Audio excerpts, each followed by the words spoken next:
que acontece depois que se vence a maior guerra da história, mas o preço é a própria família? Como um rei encontra a paz depois de destruir seu próprio sangue? Pois é exatamente isso que a gente vai ver no 14º livro do Mahabharata.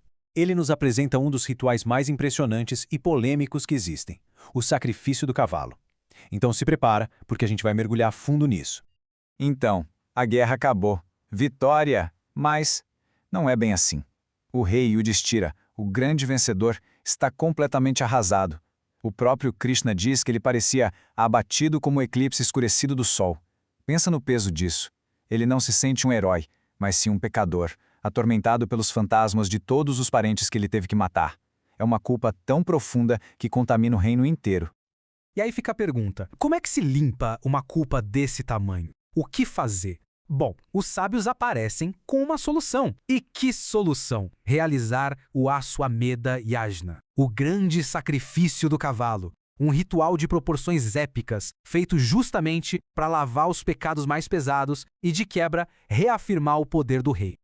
Mas aqui é que a coisa fica interessante. Porque esse ritual não é só sobre, pedir perdão. Ele tem um propósito duplo, que é fascinante.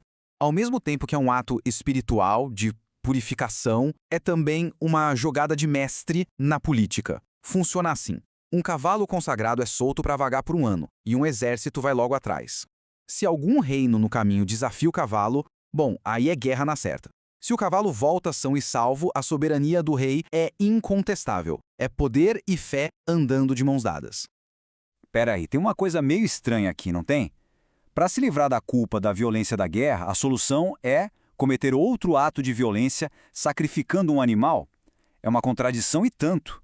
E o mais legal é que o próprio texto não foge disso. Pelo contrário, ele mergulha de cabeça nessa questão com uma parábola pequena, mas genial. O debate é colocado de forma bem direta. De um lado a gente tem o asceta, o yati, que olha para aquilo e fala na lata. Isso é destruição de vida. Simples assim. Aí vem o sacerdote, o aduário, e rebate, dizendo que, segundo os Vedas, o animal não está sendo destruído de verdade. Ele está sendo, digamos, elevado a um plano superior. A morte no ritual não seria um fim, mas uma transformação gloriosa. E aí, onde está a verdade? O texto joga essa bola para a gente pensar. E essa discussão toda sobre o mundo exterior serve de gancho para uma outra jornada, uma que acontece aqui dentro.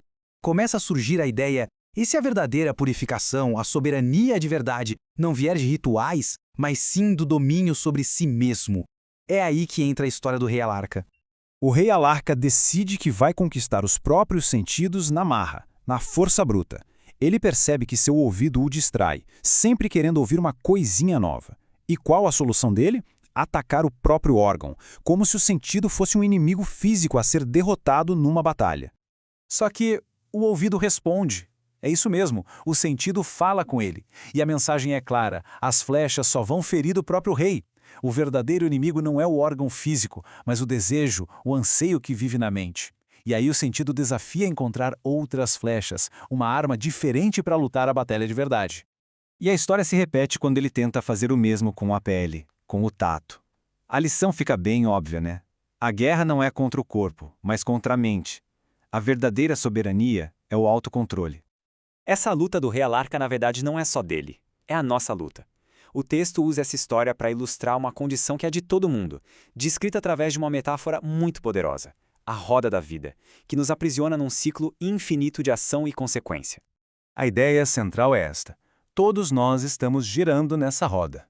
Nossas ações, que são movidas por desejos e apegos, geram consequências que nos mantêm presos. O envelhecimento, a aflição, as doenças, tudo isso faz parte do movimento sem fim desta roda. Vamos ver como essa máquina se monta. A mente é o pilar central, o eixo de tudo. Os sentidos são os raios, que se estendem a partir dela. A família e os nossos apegos formam a borda de fora, que limita nossas ações. E o que faz tudo girar sem parar, o tempo, o dia e a noite. É um mecanismo complexo, movido pela nossa própria natureza. Depois de explorar o grande sacrifício do ritual e a batalha interna pelo autocontrole, o livro nos oferece uma terceira visão.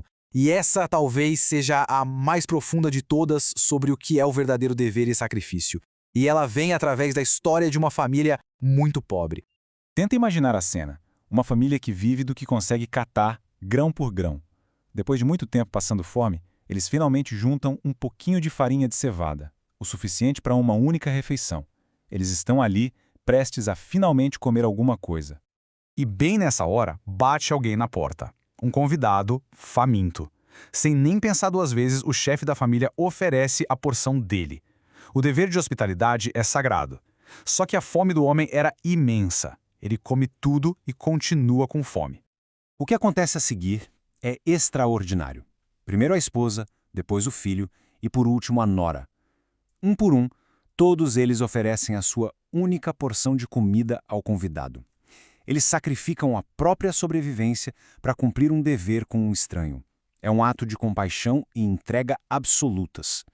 Isso tudo nos deixa com a pergunta central. Afinal, o que é o verdadeiro sacrifício? É o ritual de um ano com exércitos e riqueza para purificar um rei?